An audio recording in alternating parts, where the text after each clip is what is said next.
안녕하세요. 시어머니와 함께 사는 30대 전업주부입니다. 주변 지인들에게 시어머니와 함께 산다고 하면 다들 힘들겠다고 하며 안쓰러운 눈빛을 보내더라고요. 솔직히 친정엄마랑 같이 살다가도 싸우는데 시어머니와 같이 살면 불편한 점도 있긴 합니다. 무엇보다 삼시세끼 밥을 다 챙겨드리기가 쉽지는 않아요. 그래도 함께하는 게 싫지는 않네요. 사실 처음부터 시어머니와 저 사이가 좋았던 건 아닙니다. 결혼 후 처음으로 시댁 가던 날 시어머니는 아주 못마땅한 표정을 지으셨어요. 나는 네가 승무원이라 집에 자주 없어서 우리 아들이 걱정된다. 너가 해외에 있더라도 우리 아들 잘 챙겨. 엄마, 내가 무슨 한두 살 먹은 어린애야? 희연이가 날 낳은 것도 아닌데 얘가 날 왜 챙겨? 난 내가 알아서 잘하니까 괜히 희연이한테 그런 소리 하지 마. 변호사라는 직업이 얼마나 힘든 일이야. 재판하고 하는 게 얼마나 정신적인 스트레스인데. 그래서 일 안 하고 집에서 너만 내조할 며느리를 구하고 싶었는데, 에휴. 요새 같은 세상에 그런 이야기하면 밖에서 욕먹어요. 그리고 나 못지않게 스튜어디스도 스트레스 많이 받아요. 요새 비행기에 진상 부리는 손님이 얼마나 많다고. 그리고 불편한 유니폼 입고 몇 시간씩 비행기에서 서서 일하는 게 얼마나 어렵다고. 나는 그나마 앉아서라도 일하지. 솔직히 그렇게 따지면 나보다 희연이가 더 힘들다고. 유니폼 이야기 나와서 말인데 나는 솔직히 너가 다리 훤히 내놓고 몸에 다 드러낸 옷 입고 일하는 게 싫다. 꼴사납게 그게 뭐니? 어머니 눈에는 변호사인 승준 씨보다 스튜어디스인 제가 못나 보일 수 있지만요. 저는 제 일에 자부심을 느끼고 아주 즐겁게 일하고 있어요. 그리고 유니폼이 치마라서 어쩔 수 없이 다리를 보여야 하는 건 사실이지만 남들 눈이 찌푸려질 정도로 짧거나 보기 흉한 건 아니잖아요. 그렇게 따지면 여학생들 교복도 치마가 아닌 바지로 바꿔야죠. 안 그래요? 너 아주 당돌하구나. 어디서 시어미한테 말대답이야? 엄마가 먼저 희연이한테 유니폼이 꼴사납다고 했잖아. 왜 갑자기 희연이 직업 가지고 트집을 잡냐고요? 결혼식까지 다 올리고 혼인신고까지 다 이 마당에. 못난 놈, 여자 치마폭에 쌓여서 아주 정신을 못 차리는구나. 내가 너를 그렇게 키웠어? 아주 희연이 전연이 내 아들 제대로 홀려놨어. 이승준, 너가 이러면 이럴수록 나는 희연이를 더 괴롭게 할 거다. 다시는 내 앞에서 희연이 편들지 마. 시어머니는 남편에게 화를 버럭 내고는 방에 들어갔습니다. 시어머니 뒷모습을 보니 앞으로 결혼 생활이 심히 걱정되었어요. 역시나 시어머니는 틈만 나면 제게 시어머니 노릇을 하려고 시도했습니다. 어쩌다 한 번씩 시댁에 가면 주방 일은 당연하다는 듯이 다 제 몫이었고 남편 잘 챙기라는 잔소리를 들어야만 했어요. 그나마 다행인 건 스튜어디스 업무 특성상 명절이라고 쉬는 게 아니었고 스케줄도 일정하지가 않아서 시어머니를 자주 보지 못했습니다. 그래서 힘들고 기분 상해도 그냥 참고 있었어요. 자주 보는 사이도 아닌데 굳이 싸울 필요는 없잖아요. 무엇보다 남편이 중간 역할을 잘해줘서 제가 굳이 시어머니와 다툴 일이 없었답니다. 그러던 어느 날이었어요. 막 비행을 마치고 사무실에서 쉬는데 시어머니한테 전화가 왔습니다. 너는 며느리란 게 얼굴 보기도 힘드냐? 남들은 며느리랑 손잡고 쇼핑도 가고 영화도 보러 가고 맛있는 음식 먹으러 간다던데 나는 이게 뭐냐? 항상 절 볼 때마다 벌레 보는 듯한 표정을 지으시던 시어머니가 며느리와 시간을 못 보낸다고 신세한탄을 하는데 조금 어이가 없었습니다. 속으로는 영화 보러 같이 가자고 해도 싫어하실 거 아니냐고 말하고 싶었지만 비행이 막 끝나 피곤해서 굳이 통화를 길게 하고 싶지는 않았어요. 어머니, 다음에 저 쉬는 날에 같이 영화도 보러 가고 해요. 그런데 무슨 일로 전화하셨어요? 시어미가 며느리한테 전화도 못하냐? 영화는 바라지도 않는다. 네가 좀 바쁜 몸이니? 나는 네가 바쁜 거 다 이해할 테니 다만 이제부터는 매일 안부 전화해. 그래도 가족인데 생사는 확인해야 하지 않겠어? 매일 안부 전화요? 그래. 매일 보겠다는 것도 아니고 핸드폰으로 전화 한 통 하자는데 싫냐? 싫은 건 아니지만 스케줄이 낮에만 있는 게 아니고 밤에도 있어서 힘들 것 같은데요. 게다가 해외에 나가 있으면 시차 차이 때문에 저는 낮이지만 어머니는 밤일 수도 있고요. 상관없어. 그래도 매일 전화해. 하루도 빠짐없이. 참, 승준이한테는 말하지 말고. 왜요? 그래도 남편도 알아야. 승준이 재판으로 정신없는 아이다. 하찮은 집안일 따위 신경 쓸 아이 아니라고. 절대 이야기하지 마. 괜히 떠벌려서 승준이가 신경 쓰이게 한다던가 하루라도 안부 전화 빠지면 혼날 줄 알아. 다음날 시어머니가 시킨 대로 아침에 출근하며 안부 전화를 했습니다. 그래, 말 들으니까 보기 좋구나. 아침에 출근하면서 우리 아들 밥은 먹였니? 승준 씨 아침에 밥 먹으면 소화가 안 된다고 해서 미숫가루에 토스트 정도만 해서 먹어요. 그래서 오늘도 미숫가루 먹고 출근했어요. 무슨 소리야? 우리 승준이 나랑 있을 땐 아침밥 다 챙겨 먹고 갔는데.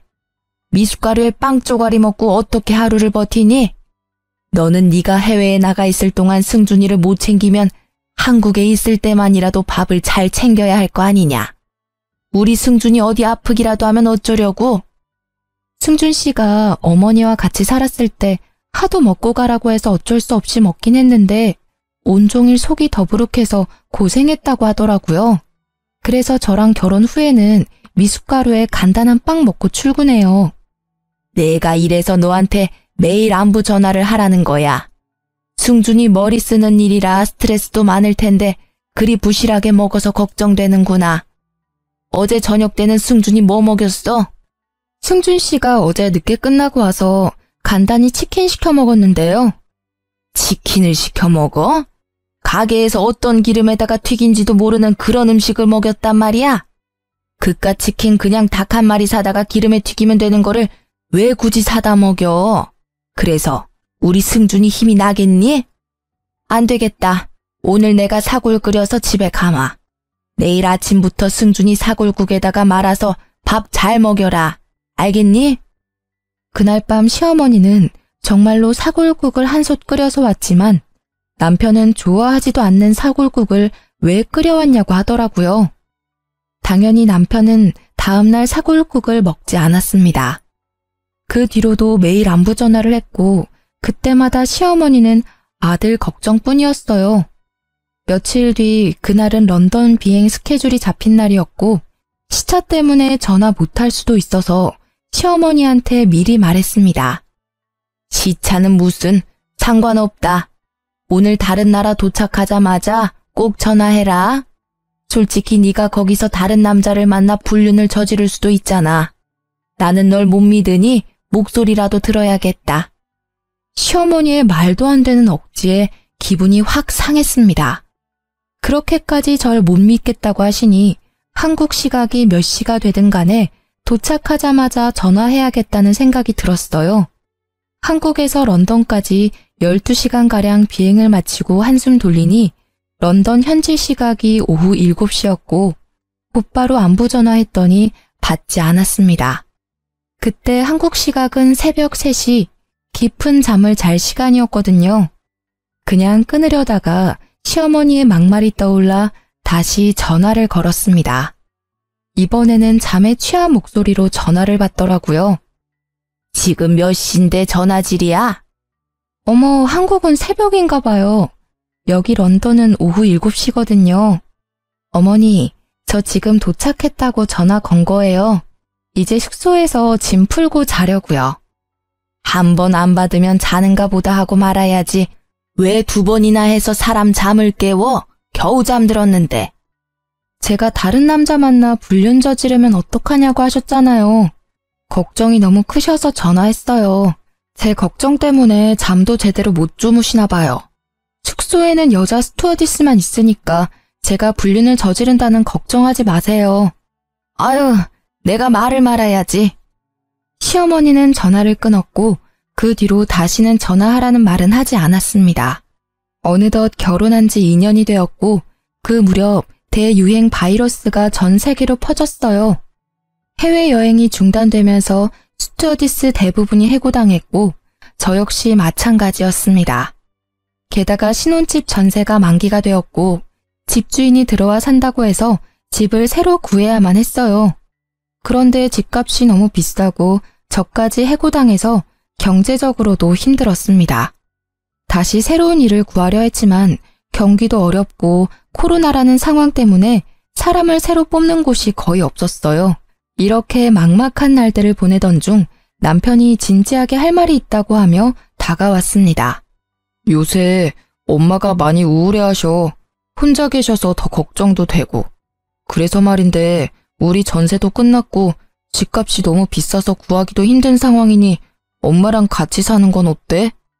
사실 시어머니는 아들 부심이 아주 대단했습니다. 시아버지는 남편 어릴 때 돌아가셨고 시어머니 혼자 남편을 키워서 변호사를 만든 거였거든요. 다행히 시어머니 집안이 원래 잘 살아서 혼자 키워도 경제적인 어려움은 없었다고 들었습니다. 반면 저는 부모님이 두 분 다 돌아가셨어요. 제가 중학교 때 엄마가 병으로 돌아가시고 아빠는 저와 남편이 연애할 때 돌아가셨습니다. 그래도 아빠가 회사 생활을 열심히 하셔서 경제적으로 부족하지는 않았어요. 이렇게 부모님이 두 분 다 계시지 않고 제가 남편처럼 사짜 가진 직업을 가지지 못해서 시어머니는 계속 절 탐탁지 않게 생각했거든요. 이런 상황에서 남편이 같이 살자고 하니 고민이 돼서 쉽게 말을 하지 못하고 있었습니다. 물론 당신이 힘들기는 하겠지만 내가 중간 역할 잘할게. 그동안 시어머니가 구박할 때마다 남편이 먼저 화를 내고 아닌 건 아니라고 딱 잘라주었습니다. 그래도 어쩌다 한번 보는 것과 같이 사는 것은 많이 다르잖아요. 고민이 되더라고요. 진지하게 생각해 볼게. 아무래도 며느리가 시어머니랑 같이 산다는 게 쉽게 결정할 문제는 아니잖아. 맞아, 절대 쉽지 않지. 그런데 금전적으로나 여러 가지 상황으로나 이게 아무래도 가장 좋은 길인 것 같아서 나는 당신 의견을 전적으로 따를 테니까 잘 고민하고 알려줘. 그 뒤로 합가 문제로 몇 날 며칠 고민했고 결국 합가를 결심했습니다. 당장 돈이 없기도 하고 무엇보다 시어머니가 매일같이 남편에게 전화해서는 우울하다며 울더라고요. 제가 부조리한 상황에서 참고만 사는 성격도 아니고 남편도 중간 역할 잘하겠다고 하니 남편 믿고 시댁에 들어가게 되었죠. 그렇게 처음으로 시댁에 들어간 날 시어머니는 같이 살게 돼서 좋다며 음식을 많이 준비해놨더라고요. 그런데 밥과 국을 시어머니 본인과 남편 것 이렇게 딱 2인분만 준비한 거 있죠?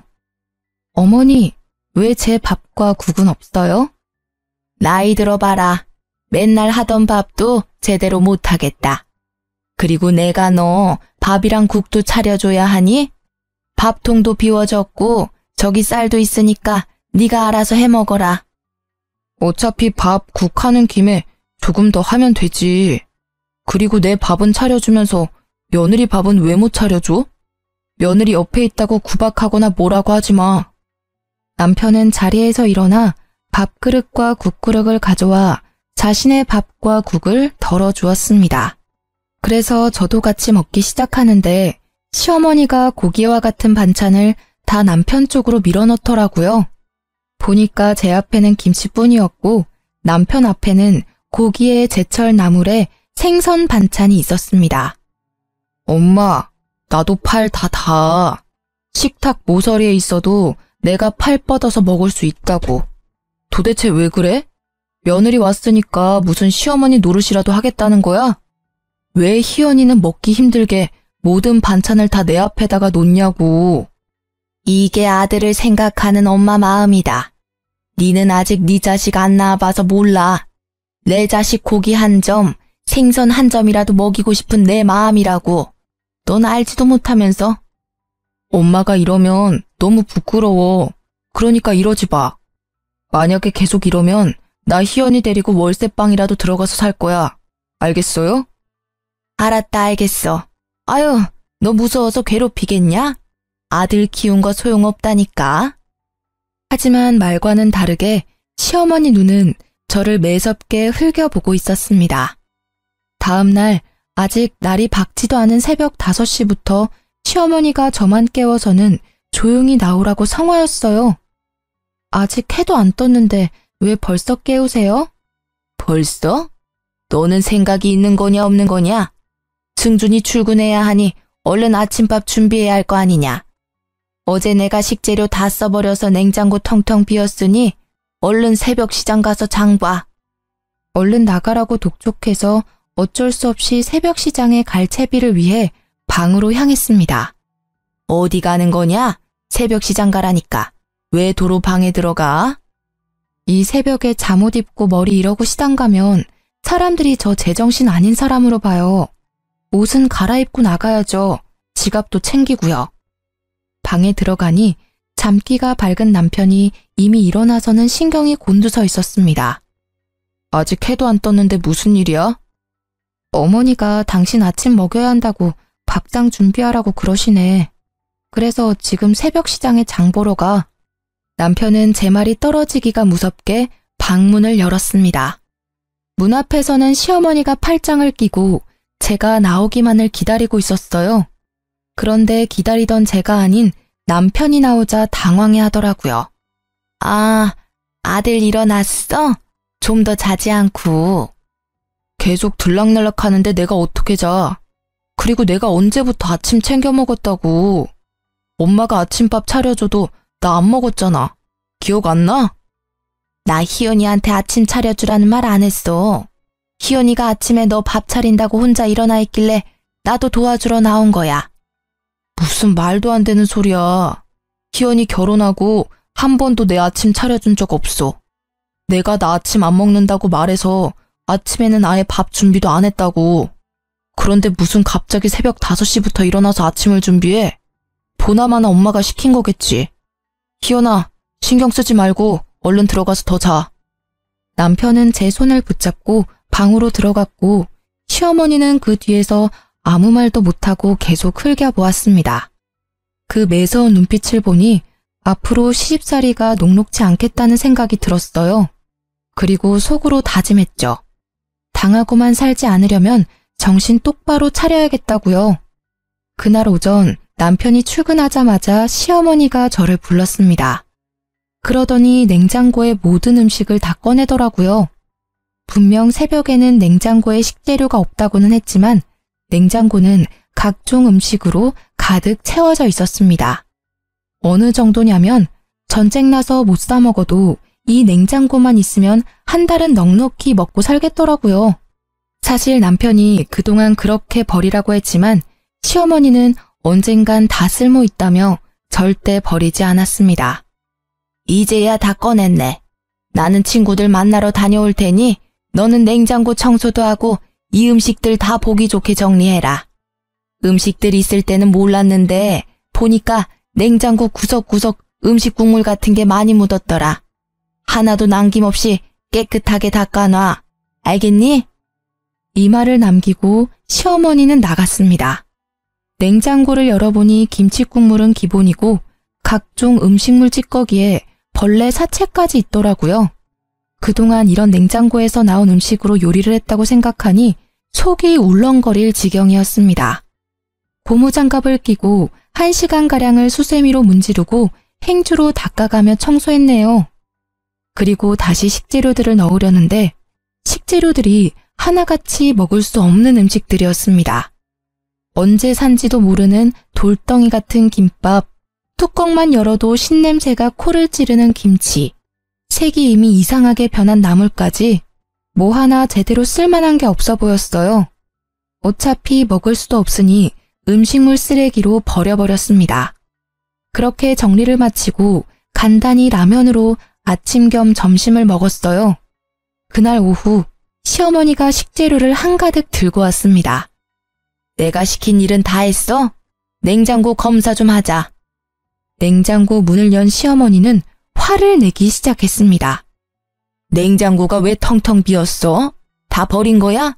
너 내가 일 시켰다고 반항해? 반항이 아니라 아무리 봐도 제가 보기엔 먹을 수 없어 보이던데요. 돌덩이 같은 김밥에 완전 신김치에 나물도 다 상해서 버렸죠. 왜 못 먹어? 다 먹을 수 있었어. 생각이 아무리 없어도 그렇지 귀한 음식들을 죄다 내다 버리면 어떡하니? 이렇게 음식 다 버리면 벌 받아. 상하고 오래된 음식을 누가 먹어요? 그거 먹었다가는 식중독 걸리고 장염 걸려요. 절대 먹으면 안 된다고요. 야, 너보다 내가 더 요리 많이 했어. 내가 더 잘한다고. 그런 음식 먹어도 괜찮아. 안 죽어. 시어머니가 한창 제게 일장 연설을 하고 있는데 남편이 집에 들어왔습니다. 그런데 남편이 들어오는 소리에 시어머니가 목소리가 싹 변하더라고요. 얘야, 아무리 그런다고 그걸 다 버리면 어쩌니?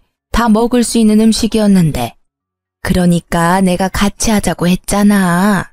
다음에는 힘들게 혼자 하지 말렴. 우리 아들 왔니? 오늘도 고생했다. 불과 몇 초 전까지만 해도 절 쥐잡듯이 잡던 시어머니가 갑자기 나긋해지는데 뮤지컬 지킬 앤 하이드의 한 장면을 보는 줄 알았습니다. 무슨 일이야? 부엌에서 뭐 했어? 내가 잠깐 외출한 사이에 기특하게도 희연이가 냉장고 청소를 다 해놨지 뭐니. 그런데 다 쓸모있는 식재료였는데 다 버렸어. 그래서 잠깐 얘기 좀 하고 있었단다. 드디어 다 버렸어? 나도 너무 오래된 음식들이 많아서 다 정리하고 싶었는데 잘 됐네. 여보, 오늘 너무 고생했어. 냉장고에 먹거리도 없으니까 오늘 외식하자. 외식하자고? 그냥 집에서 해먹지. 뭐 안 그래도 내가 집에 오는 길에 장도 다 봐왔어. 그냥 장 본 거로 해서 먹자. 희연이랑 나랑 우리 아들 좋아하는 구절판에 갈비찜 하려고 했는데. 오늘 희연이 고생했잖아. 그리고 지금 손이 많이 가는 구절판을 하면 언제 먹고 언제 치워? 그냥 오늘 장 본 건 내일이나 다음에 먹고 오늘은 외식해요. 여보, 가자. 시어머니는 음식을 시키려고 했지만 남편 성화에 어쩔 수 없이 외식하게 되었어요. 외식하면서도 얼마나 절 노려보던지 제 얼굴 반쪽이 달아 없어질 뻔했답니다. 그 뒤로 저와 시어머니는 언제 폭발할지 모르는 아슬아슬한 시간을 보내고 있었어요. 아무래도 시어머니와 붙어있는 시간이 많다 보니 힘들었고 조금이라도 떨어져 있고자 일을 구하기 시작했습니다. 제가 가장 잘하고 좋아하는 게 영어여서 영어 강사 쪽으로 생각하고 수업하는 연습을 해보았어요. 영어 가르치는 게 쉬울 줄 알았는데 역시 말하는 것과 가르치는 것은 달랐습니다. 이대로는 안 되겠다 싶어 목걸이형 녹음기를 사서 녹음 버튼을 눌러 강의하는 연습을 했어요. 중간중간 제 목소리를 들으며 목소리 톤이나 강의가 어떤지 스스로 평가하고 있었습니다. 한창 연습 중인데 시어머니가 부르길래 가보니 엊그제 세탁한 두꺼운 이불을 화장실 욕조에 넣고 물 뿌리고 있더라고요. 어머니, 엊그제 세탁한 이불을 왜 욕조에 넣고 계세요? 뭐 하긴 이불 빨래 해야지. 나는 늙어서 다리 힘이 없으니까 네가 좀 밟아라. 세탁한 지 얼마 되지도 않았는데 이걸 왜 또 빨아요? 그리고 요새는 세탁소에서 이불 빨래도 잘해주는데. 집에서도 충분히 빨래할 수 있는데 쓸데없이 돈을 왜 쓰니? 그리고 엊그제 세탁했지만 냄새 나면 다시 해야지. 얼른 빨래하고 옥상에다가 널어놔. 이불이 이미 흠뻑 젖어 있어서 누군가 다시 빨래해야만 하는 상황이었습니다. 당연히 빨래할 사람은 저였고요. 그렇게 생각지도 못하게 이불을 밟은 지 1시간이나 지났으려나요? 시어머니가 또 저를 불렀습니다. 이불 빨래는 조금 있다가 하고 밥부터 해라. 배고프구나. 거실에서 TV만 보고 있던 시어머니가 직접 하셔도 될 듯한데 굳이 밥을 차리라고 하셨습니다. 속에서 팔팔 끓는 분노를 참으며 부엌으로 음식을 준비했어요. 다행히 밑반찬이 꽤 있었고 점심때 한밥이 꽤 많아서 금세 상을 차릴 수 있었습니다. 상을 차리고 시어머니와 같이 먹으려고 자리에 앉으니 제 수저를 치워버리는 게 아니겠어요. 너는 지금 이불 빨래 해야지 어디 앉아서 밥을 먹으려고 해. 지금 한가하게 밥 먹을 시간이 있어? 안 그래도 갑자기 이불 빨래를 시켜서 짜증났는데 이 소리까지 들으니 기분이 더 좋지 않았고 밥맛도 뚝 떨어졌습니다. 어차피 기분 좋지 않을 때 밥 먹으면 체하니 알겠다고 하고 화장실로 가서 다시 이불 빨래를 시작했어요. 그렇게 10분 정도 지났으려나요? 이불이 시어머니라고 생각하며 연락에 밟고 있는데 남편이 왔습니다. 뭐야, 중준이 오늘 야근한다고 하지 않았니? 일이 생각보다 빨리 끝나서 그냥 퇴근했어요. 그런데 여보, 그 이불 엊그제 내가 빨아서 옥상에다가 널어둔 건데 왜 또 빨고 있어? 아유 참, 내가 밥 먹고 같이 이불 빨래 하자니까 나 힘들다고 굳이 꼭 혼자 하려고 하네. 희연아, 나 밥 다 먹었으니까 이제 너도 가서 밥 먹어라. 내가 마무리할게. 설마 엄마가 희연이한테 시킨 거야? 저 이불 내가 널었다고 희연이한테도 분명 말했는데? 내가 설마 며느리한테 이불 빨래 시켰겠니? 희연이가 이불이 잘못 말려졌는지 냄새가 난다고 이불 빨래를 하겠다잖아. 그냥 세탁소에 맡기자니까 끝까지 싫다고 하고. 어머니, 무슨 말씀이세요? 저 방에 있는데 어머니께서 저를 부르셨잖아요. 이불 빨래 하라고요. 예, 내가 언제 그랬다 그래? 왜 생사람을 잡니? 시어머니는 남편 앞에서 딱 잡아떼며 아니라고 했습니다. 순간 제 목에 걸린 녹음기가 생각났어요. 사실 아까 강의 연습한다고 녹음 버튼을 누르고 아직 꺼두지 않았거든요. 그래서 녹음기를 켜서 남편과 시어머니한테 들려주었습니다. 녹음기에는 아주 명확하게 시어머니가 이불 빨래를 시킨 대화가 다 녹음되어 있었고 다 들은 남편이 시어머니한테 화를 냈어요. 엄마가 희연이한테 이불 빨래 시켰네. 더러워진 이불도 아니고 엊그제 빨래한 이불을 왜 또 빨라고 그래요? 남편 말에 시어머니는 아무 말도 하지 못했습니다. 빼도 박도 못할 명확한 증거가 있으니 오리발도 못 내밀더라고요. 엄마, 기분 나쁘게 생각하지 말고 들어요. 내가 정말 엄마가 걱정돼서 그래. 요새 엄마가 화도 많아진 것 같고 자주 깜빡깜빡 하는 것 같아. 내 친구 부모님이 엄마처럼 화도 많이 내고 말이 자주 바뀌는 증세를 보이다가 뭔가 이상해서 병원 검진 받으니까 치매였대. 나 지금 엄마가 치매가 아닐까 너무 걱정돼. 한번 검사 받아보자. 치매는 무슨... 아니야, 나 괜찮아. 아주 건강하다고. 남편은 진지하게 시어머니의 치매를 의심하고 시어머니는 아니라고 했습니다. 당연히 아니겠죠. 그저 저를 괴롭히고 싶은 거니까요. 며칠 뒤 그날은 시어머니 생신을 앞둔 평일이었습니다. 남편이 출근하자마자 시어머니가 부르더라고요. 토요일이 내 생일인 거 알지? 그래서 오늘 내 친구들 집으로 초대했다. 점심때 온다니까 음식 준비해라. 오늘이요? 저 음식도 잘 못하는데 그걸 지금 말씀해 주시면 언제 준비해요? 그래서 내가 장은 다 봐놨어. 냉장고에 보면 갈비찜이랑 구절판, 잡채, 나물, 삼색전 할 수 있도록 식재료 다 있다. 지금부터 준비하면 딱 맞게 끝나겠네. 어머니, 전 정말 못해요. 그냥 배달시켜요. 솔직히 제가 잘하지도 못하는 요리에서 어머니 부끄러워지느니 그냥 깔끔하게 배달시키는 게 낫잖아요. 시간도 절약되고요. 배달 같은 소리 하고 있네. 야, 집에 다들 오겠다는 이유가 뭔데? 며느리 손맛 보고 싶어서 그런 거 아니야. 그런데 배달시켜 먹는 게 말이 돼? 그럴 거면 그냥 나가서 사 먹고 말지. 헛소리 집어치우고 요리 시작해. 시어머니 성화에 어쩔 수 없이 알겠다고 했습니다. 그래서 음식을 하기는 했는데 간을 잘 못 맞추겠더라고요. 뭔가 짠 것 같기도 하고 싱겁기도 한 것 같은 게 도무지 뭘 어찌 해야 할지 몰랐습니다. 어차피 이 음식들은 시어머니와 친구들이 드시니까 시어머니한테 간을 부탁했어요. 어머니, 제가 도무지 간을 못 맞추겠네요. 간 좀 한번 봐주시겠어요? 너는 전업주부라는 애가 기본적인 간도 못 보면 쓰냐?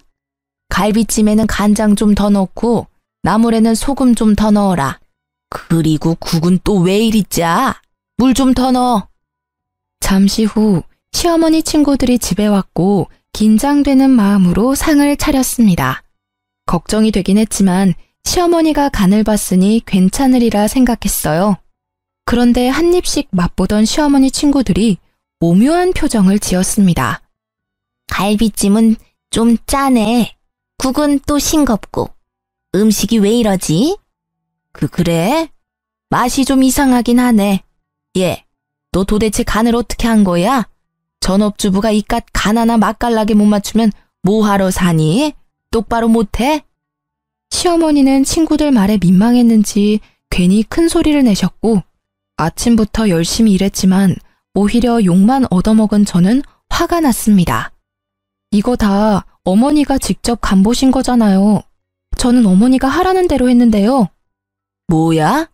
네가 잘못해놓고 왜 나한테 뒤집어 씌워? 뒤집어 씌우는 게 아니라 맞는 말을 한 것뿐이에요. 저는 애초에 음식 잘 못한다고 했고 그래서 어머니가 직접 간을 보신 거잖아요. 이 년이 지금 어른들 앞에서 두 눈 똑바로 뜨고 대들어?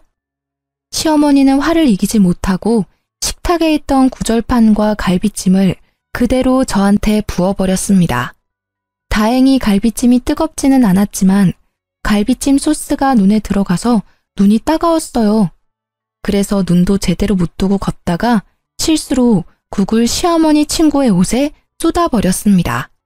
야, 너 정신 안 차려? 어떻게 내 친구 옷에 국을 쏟아?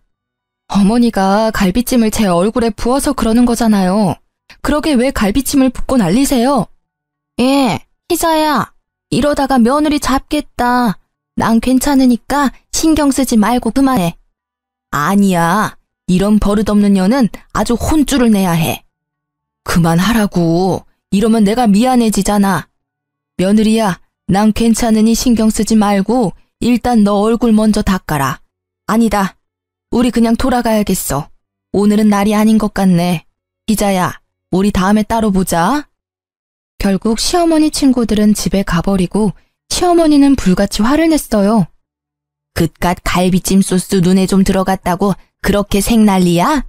너 때문에 내 친구들 기분 다 상해서 갔잖아. 내가 못 살아. 요리도 못해, 성격도 안 좋아.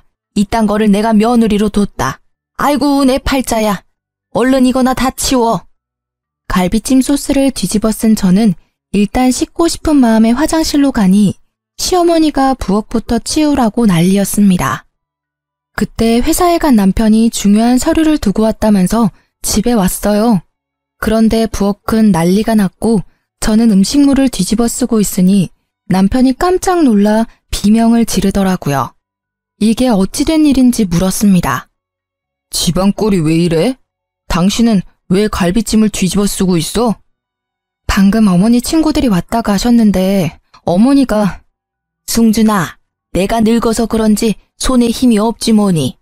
그래서 내가 그릇을 놓쳐서 갈비찜을 우리 며느리 머리에 엎어버렸어. 희연이 놀랐지? 내가 정말 미안하다. 키가 150인 엄마가 160인 희연이 머리에 갈비찜을 엎었다고? 그것도 그릇을 놓쳐서? 남편은 고개를 갸우뚱하더니 부엌 구석으로 갔습니다. 사실 남편은 일이 바빠서 집에 자주 오지 못하는데 치매 의심 증상이 있는 시어머니를 옆에서 볼 수 없으니 걱정이 많았어요. 그래서 시어머니의 정확한 상태를 파악하고자 집에 홈 CCTV를 설치했습니다. 남편이 미리 저에게 말해줘서 알고는 있었으나 시어머니한테는 절대 말하지 말라고 신신당부해서 저도 모른 척하고 있었죠. 다행히 시어머니는 부엌에 거의 오지 않아서 홈 CCTV가 있는지도 몰랐습니다. 남편은 부엌 구석에서 가져온 홈 CCTV를 보더니 걱정스러운 표정을 지었어요. 엄마, 아무래도 치매인 것 같아요. 병원에서 검사해야겠어요. 아니야, 나 치매 아니야. 나 아주 멀쩡하다고. 그런데 왜 이렇게 별일도 아닌데 화를 버럭대고 엄마가 희연이한테 갈비찜을 부었으면서 손에서 놓쳤다고 하면서 말을 바꿔요? 그건... 거봐, 제대로 말도 못하잖아. 치매가 죽을 병도 부끄러운 병도 아니니까 한번 검사라도 받아봐요. 검사 받아서 아니면 다행인 거고 진짜면 요양원이나 요양병원에 도움 받아서 치료하면 되잖아요. 요양원? 아니야. 난 절대 거기 못 가. 안 갈 거야. 사실 이때는 코로나가 유행했던 때라 한번 요양원에 가면 나오지 못하고 얼굴도 보지 못할 때였습니다. 게다가 시어머니 친구 중에 한 분이 요양원에서 돌아가셨는데 코로나도 걸려서 제대로 된 장례식도 못 치렀어요. 그래서 시어머니는 절대로 요양원은 못 간다고 했고 남편은 상태가 심각하다고 가야 한다고 했죠. 한참을 이야기하다가 일단 남편은 다시 사무실로 갔고 시어머니는 홈 CCTV를 부셔버렸습니다. 너는 이딴 게 있다는 걸 왜 이야기 안 했어? 아니에요. 저도 이게 있는지 몰랐어요. 승준 씨가 혼자 생각해서 한 일인걸요. 물론 알았지만 남편이 시켰던 대로 몰랐다고 딱 잡아댔습니다. 며칠 뒤 토요일, 그날은 시어머니 생신이었고 선물로 고급스러운 스카프를 준비했어요. 그리고 새벽부터 생일상을 차리려는데 남편이 본인 엄마 생신이니 본인도 같이 하겠다고 하더라고요. 사실 요리하는 걸 좋아하는 남편인지라 저는 밑재료만 준비하고 실질적으로 미역국을 끓이고 간을 맞춘 건 남편이었습니다. 우리는 오붓하게 같이 요리하며 생일상을 차리고선 시어머니를 깨웠어요. 시어머니는 상에 차려진 미역국을 한술 뜨더니 숟가락을 딱 내려놓았습니다. 희연아, 국 간이 이게 뭐니? 이게 미역국이니? 그냥 미역이랑 물 섞어 놓은 거지. 아직도 간을 이렇게 못 맞추니? 엄마, 국 이상해? 이거 내가 한 건데. 네가? 네가 왜 내 미역국을 끓여? 엄마 생일이니까 아들인 내가 끓였지. 원래 매년 엄마 생일 때마다 내가 미역국 끓였잖아. 기억 안 나요? 그때야 희연이 제가 해외 나가 있을 때고. 지금은 며느리가 집에 있는데 네가 왜 내 미역국을 끓여? 당연히 며느리가 끓여야지. 김희연, 너 설마 내 미역국 끓이기 귀찮아서 우리 아들 시켰어? 아니에요, 어머니. 저는 혼자 준비하려고 했는데 승준 씨가 굳이 같이 하겠다고 해서요. 그리고 아시겠지만 저는 간을 잘 못 맞추잖아요. 저보다는 남편이 간을 잘 맞추니까 미역국도 끓인 거죠. 맛이 없으세요? 전 맛있는데. 그게 아니라 밖에서 일하느라 몸도 마음도 힘든 애가 집에서도 주방일 하는 건 아니지 않니? 승준이가 미역국을 끓인다고 해도 너가 생각이라는 게 있으면 당연히 말려야 하는 거 아니냐고. 어머니, 승준 씨가 매일 주방일 하는 것도 아니고 오늘 딱 하루인데 너무 걱정하시는 거 아니에요? 맞아, 엄마. 내가 뭐 매일 집안일해? 엄마 생일이라서 하루 한 거잖아. 그리고 엄밀히 따지면 피 한 방울 안 섞인 며느리가 미역국 끓이는 것보다 아들인 내가 미역국 끓이는 게 맞지. 안 그래? 시어머니는 표정이 확 일그러지더니 아무 말 없이 밥을 먹었습니다. 아침을 먹은 뒤 시어머니한테 제가 준비한 스카프를 드렸고 다행히 예쁘다고 했어요. 그날 오후 남편은 방에서 잠깐 일하고 있고 저는 화장실에 갔다가 나오는데 시어머니가 선물한 스카프를 들고 저를 몰래 불렀습니다. 그러더니 아주 작은 목소리로 속삭이듯이 말했어요. 스카프가 이게 뭐니? 너는 이 스카프가 예쁘다고 생각해? 네가 한번 이 스카프 둘러봐라. 보는 눈이 촌스러워서는. 시어머니는 제 목에 스카프를 두르더니 거칠게 양끝을 당겼습니다.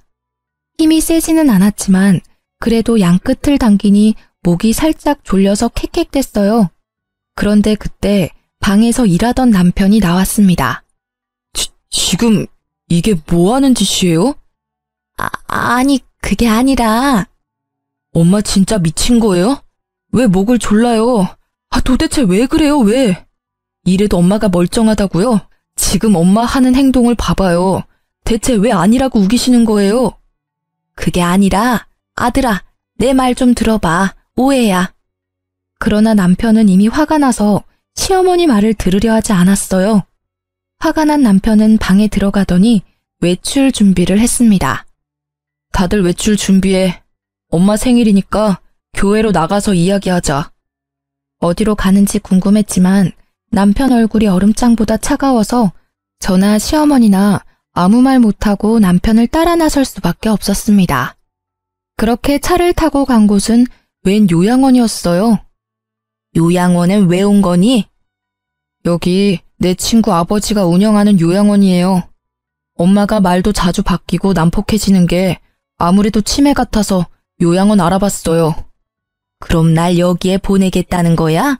어떻게 멀쩡한 어미를 버리니? 요새 요양원에 한번 들어가면 죽어서야 나온다던데 난 절대 못 간다. 엄마를 버리려는 게 아니라 의학적인 도움을 받으려는 거예요. 엄마 요새 너무 이상해. 말도 수시로 바뀌고 자주 거칠게 행동하잖아. 조금 전만 해도 엄마가 희연히 목도 조르고 이게 다 치매 초기 증상이래. 나중에 중증 치매로 발전하기 전에 여기서 도움 받자. 아니야, 아니라고. 그럼 도대체 요새 왜 그러는 건데? 이유가 뭐예요? 아이고, 답답해라. 그래, 나 사실 희연이가 싫었다. 하나뿐인 남편과도 같은 내 아들 승준이를 가져갔다는 생각에 일부러 구박한 거야. 말 바뀌었던 거, 희연이에게 거칠게 대했던 거는 희연이가 싫어서 그랬던 거지 정신이 이상해서 그런 건 아니었어. 남편은 이 이야기를 듣고 깊은 한숨을 내쉬었습니다. 엄마, 아무리 그래도 내가 선택한 내 여자야. 나는 이제 엄마 아들이기 전에 희연이 남편이라고. 엄마가 이러면 나는 너무 힘들어지고 엄마와 따로 살 수밖에 없어요. 솔직히 며느리가 시어머니 모시고 사는 거 쉽지 않잖아요. 그런데 그 힘든 일을 군말 없이 희연이가 해줬어. 나는 희연이 아니었으면 이렇게 엄마랑 같이 못 살았을 거야. 그러니까 구박하지 말고 잘 좀 해줘. 만약에 또 이러면 나는 이제 엄마 안 보고 살 수밖에 없어요. 이 말을 마친 남편 눈에서 눈물이 한 방울 툭 떨어졌습니다. 강직하던 남편 눈물에 시어머니도 깜짝 놀랐는지 다시는 그러지 않겠다고 약속했어요.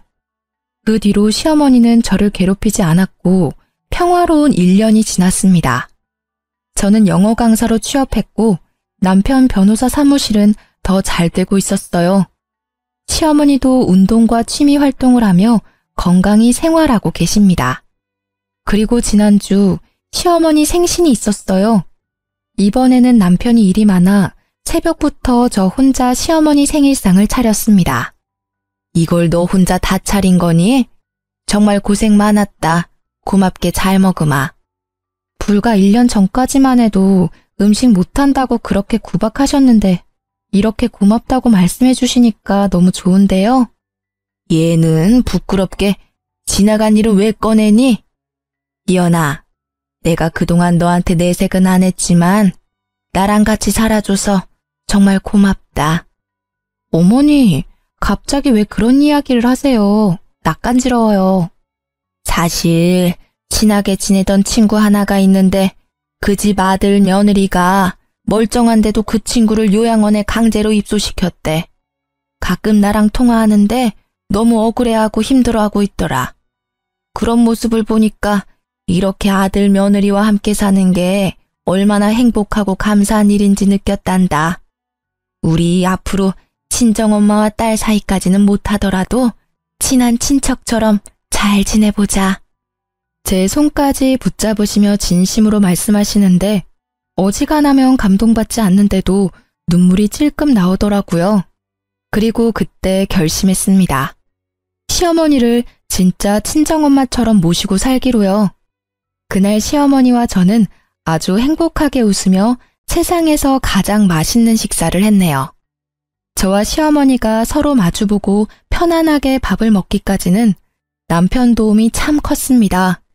사실 여기 사연 들어보면 남편이 중간 역할을 못해서 결국 이혼까지 가는 부부가 참 많잖아요. 그런데 남편이 온전히 믿어준 덕분에 시어머니와 함께 살 수 있게 된 듯합니다.